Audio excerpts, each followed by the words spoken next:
하겠습니다.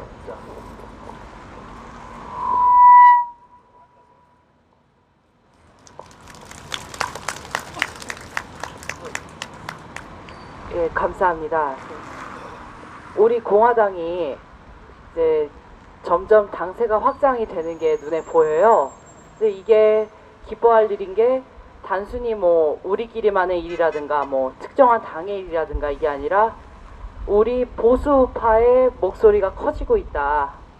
적극적으로 실질적인 행동을 하고 그 좌파가 잘못됐다고 실제로 목소리를 내고 투쟁하는 사람들의 목소리가 커지고 있다. 이렇게 받아들여야 되는 부분인 거죠.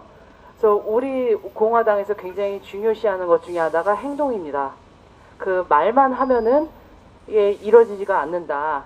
이제 실제로 행동을 했을 때만 의미가 있다.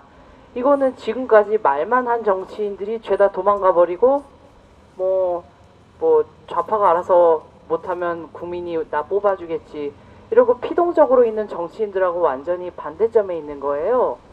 그러다 보니까 우리가 잘하니까 그 다음에는 어떤 게 들어오느냐, 외연 확장을 막기 위해서 외부에서 우리에 대한 온갖 정체성을 흐려놓고 왜곡하는 거짓말들을 퍼뜨렸죠. 대표적인 게 우리 공화당에 씌운 친중 프레임, 그리고 요즘에는 좌파들이 친일 프레임을 씌웁니다. 이게 보면 그 아무 말만 하는 것 같지만은 사실 그 친중 프레임이나 친일 프레임은 그 아무 못된 놈이 아무렇게나 말해서 엉망진창으로 만들어 놓은 거짓말이 아니라 치밀한 각본 하에 만들어진 프레임이에요. 우리 공화당에 뜬금없이 너네 친중이야, 쟤네는 무슨 뭐 오성홍기 들고 중국을 숭배한대, 이런 거짓말을 유튜브 채팅창에 아무렇게나 써요, 누군가가. 그거 보면 유튜브는 경찰에 신고할래도 추적도 안 돼요. 실명 확인이 안 됩니다. 거기서 그렇게 심하게 해요. 최근에 유튜브가 커지다 보니 사람들이 또 그거 보고 또 아무데나 또 가서 그래요. 우리 공화당 친중이래. 근데 보면 근거가 없어요. 나중에 정말 파고들어서 보면 뭐냐, 뭐 당의 지도부 뭐 한 명이 중국에 예전에 출장 근무 가서 중국말 잘한다더라. 그거밖에 없어요. 심지어는 우리 공동 대표님 중에 한 분이, 조원진 공동 대표가 고향이 대구인데 대구 사람을 무슨 조선족이라고 허위 사실을 퍼뜨립니다. 그래서 네이버 연관 검색어에 조원진 검색하면요, 조선족이 연관 검색어로 떠요. 얼마나 우리 정체성을 왜곡하기 위해서 헛소문을 퍼뜨리면 이렇게 연관 검색어로까지 뜨는가. 이게 왜 그러냐면 부환해동하는 습성 때문입니다. 선동당한다고 하죠. 그거를 약간 그 옛날 그 사자성어로, 뭐 사자성어인지 하여튼 그렇게 옛날 말로 하면 그게 부환해동이에요. 남이 금방 뭐라고 하면 팔랑거리면서 그 말을 들어요. 그리고 그게 사실이라고 믿어요. 이게 지금의 친일 프레임까지도 발전을 한 겁니다. 뭐 일본한테 무슨 우리가 과거에 변상금, 배상금을 얼마나 받았든, 일본이 몇 번을 사과했든 또 까먹고 또 그러잖아요. 아니 세상에 빚을 한 번 갚지 두 번, 세 번 갚는 사람이 어디 있어요. 근데 그런 행각을 문진시 정부가 하는 겁니다. 근데 이러한 진짜 정말 사기적인 그런 말도 안 되는 억지가 우리 공화당에도 자행되고 있다. 근데 지금 우리 공화당에 대해서 이런 지령이 또 어디서 나오느냐, 우리 공화당의 정체성을 흐려놓고 공격하고 완전히 무력화시키려는 시도 중에 하나가 북한발이에요. 그러니까 북한에서 우리가 6월 24일에 당명을 바꿨어요. 대한애국당에서 우리공화당으로 당명을 바꿨죠. 그리고 나서는 계속 이제 북한 언론 쪽에를 봤어요. 얘네들이 언제 우리공화당을 언급할까. 그래서 모니터링을 하다 보니까 최초의 기사가 7월 17일에 북한에서 나옵니다. 그래서 뭐라고 하면서 나오느냐, 그 제목이 사설을 형식을 빌려서 이제 북한의 관제 언론기관을 통해서 보도가 되는데 제목이 부질없는 수고예요. 그래서 한마디로 우리 공화당이 암만 이제 무슨 노력을 한들 니들은 부질없는 수고를 하는 거다라면서 굉장히 긴 글을 써놨어요. 그래서 그 중에 일부를 제가 읽어드리겠습니다.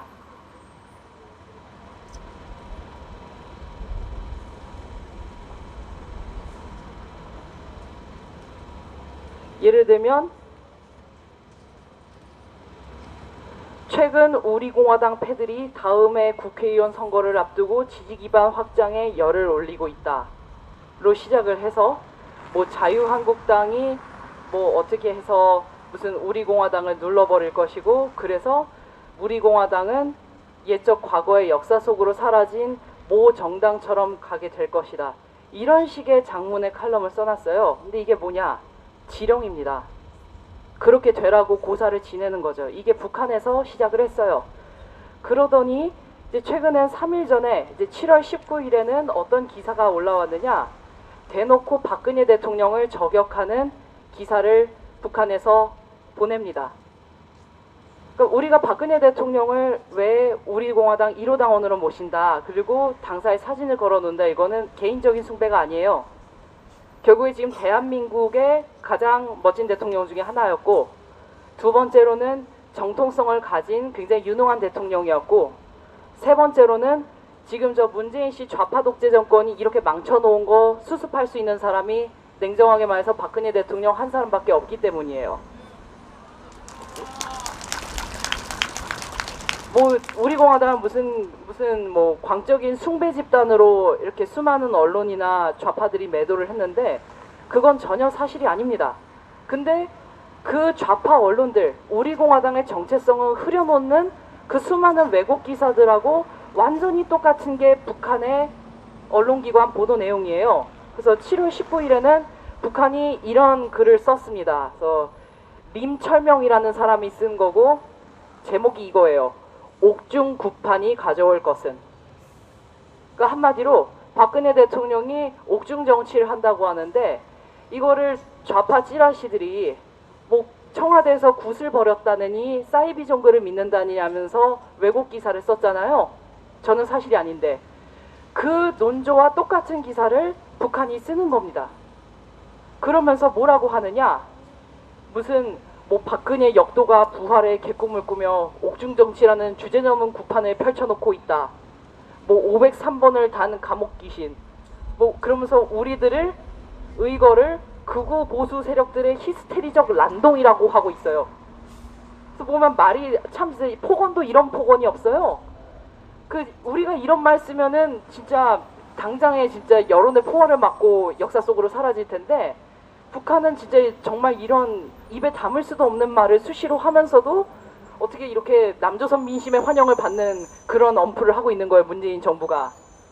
지금 우리는 이렇게 대한민국에서 남조선이 되기 직전의 상황에 있어요. 그러면서 우리를 보고 뭐라고 하느냐? 뭐 친박 장당, 극우 보수 꼴통, 무지한 깡패집들의 집단, 오합지졸의 무리, 정당의 초보적인 취급도 받지 못하는 패물 집단에 불과한 우리 공화당. 이렇게 말하는데 이 말들이 뭐냐? 우리 기자회견 맨날 방해하러 오는 소위 사자대가리라고 있잖아요. 걔가 말하는 거랑 똑같은 거예요. 우리는 폭력하지도 않았는데, 맨날 두들겨 맞았는데, 우리 보고 걔가 갑자기 어느 날 와서 이 깡패들아, 족복들아 이랬잖아요. 그리고 그 사자대가리 맞았잖아요. 너네는 정당도 아니야. 이상했거든요. 북한에서 똑같이 얘기해요. 이거 어떻게 설명할 거예요? 우연의 일치인가? 굉장히 북한발 언론기관에서 전 세계에 제공되는 그 논조가 우리 공화당 치러 들어오는 진짜 잡탕, 진짜 분탕, 이 사람들의 워딩하고 정확히 일치하다는 거는 우리가 얼마나 우리 정체성을 이제 눈 부릅뜨고 보호해야 되는지를 보여주는 겁니다. 우리가 그 사람들 뜻대로 왜곡되고 망가지고 우리 자신을 보호하지 못하면 대한민국도 끝장나는 거예요. 그리고 박근혜 대통령 이미지도, 우리가 좋아하고 사랑하는 대한민국 이미지도 끝장나는 거예요. 어느 순간에 북한이 말하는 남조선 되는 겁니다. 여러분 혹시 남조선 인민이세요? 전혀 아니죠. 우리는 한 번도 남조선 인민이었던 적이 없어요. 대한민국 국민이었어요. 그래서 보면 이 북한에서는 뭘 두려워하느냐? 그 한마디로 박근혜 대통령 옥중 정치 이제 시작됐다. 이게 사실로 보도되고 있으니까 이거를 무서워하는 사람들이 굉장히 많다는 걸 북한은 알고 있어요. 사실 그랬어요. 이제 우리공화당 이름 바꾸기 전에 대한애국당이었잖아요. 대한애국당이 처음에 시작하고 한 1년쯤 됐을 때 엄청 힘들었는데, 그때 저한테도 주변에 여러 사람이 그랬어요. 대한애국당은 너무 적이 많다. 살아남기 힘들 거다. 그게 벌써 한 1년 반 전이에요. 그래서 뭐 그땐 그럴 수 있죠. 그래서 뭐 당이 뭐 없어지니 뭐 무슨 온갖 이상한 사람들 나오고 그랬는데, 거기서 더 1년 반이 지났어요.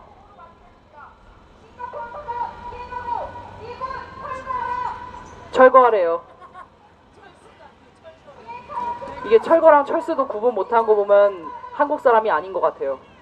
일단 우리는 우리끼리 집중하는 게 좋겠습니다. 그래서 보면 예, 저쪽에는 신경 끄시고요. 하여튼 중요한 건 지금 북한이 굉장히 지금 초조한 상태라는 겁니다. 그리고 이 북한의 이런 지령에 맞춰서 소위 우리가 말하는 보수팔이라고 하는 한심한 인생들도 거기 깨춤을 추고 있는 거예요. 얘들은 북한 쪽 사설을 보면은 아주 북한의 지령에 맞춰서 정말 그렇게 훌륭하게 행동을 하고 있지 않을 수가 없어요. 그래서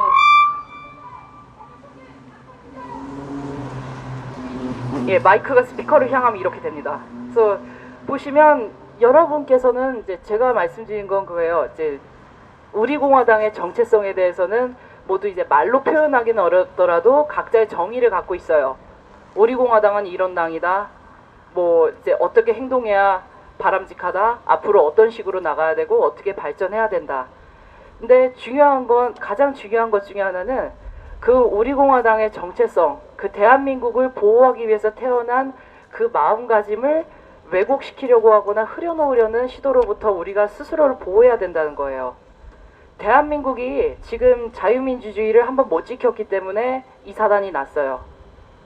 그 방어적 민주주의라는 개념이 그래서 헌법에 포함이 됩니다. 우리가 이제 대한민국을 지키고 우리 목적을 달성하는 데 성공하면 헌법 바뀔 수 있어요. 종북좌파가 이 땅에서 또 가짜는 짓거리 못하게, 저 건너편에서처럼 헛소리 못하게 헌법 바뀔 수 있습니다. 또 저런 짓 하게끔 용인하면은 또 같은 짓 또 할 거 아니에요. 그런데 만약에 우리가 여기서 진짜 북한이 원하는 대로 역사 속으로 사라지면, 한마디로 뭐 부질없는 수고하고 역사의 뒤안길로 사라지면 그냥 끝나는 거예요. 그냥 남조선 인민 되는 겁니다. 그런 일이 있으면 안 되기 때문에 이제 여러분들하고 당을 만들었고 2년이 왔어요. 2년, 3년 넘는 시간을 달려왔어요. 여기서 한 가지 마지막으로 당부를 드리면, 여기 계신 분들 중에 처음 오신 분들도 적지 않아요. 오래 오신 분들도 많아요. 지금 우리가 이제 당에서 팟캐스트를 하는 것도 처음부터 오신 분들은 이미 다 아시는 내용일 수도 있지만, 새로 들어오신 분들한테는 지속적으로 우리 당의 정체성이라든지 지금 현재 동향들을 충분히 알려드릴 필요성이 있어요. 그래서 보면 우리가 많은 상처를 입었기 때문에 뭐 새로운 사진기든 카메라맨, 뭐 새로운 유튜버, 새로운 참석자, 못 보던 얼굴이 좀 걱정스러울 수가 있어요. 근데 이제는 너 못 봤는데 분탕이지라기보다는 처음 오셨어요 하면서 같이 사진도 찍고 이제 안내하고 새로운 동지로 맞아들이는 그런 준비가 좀 필요합니다. 그래서 이 긴 얘기 들어주셔서 감사합니다.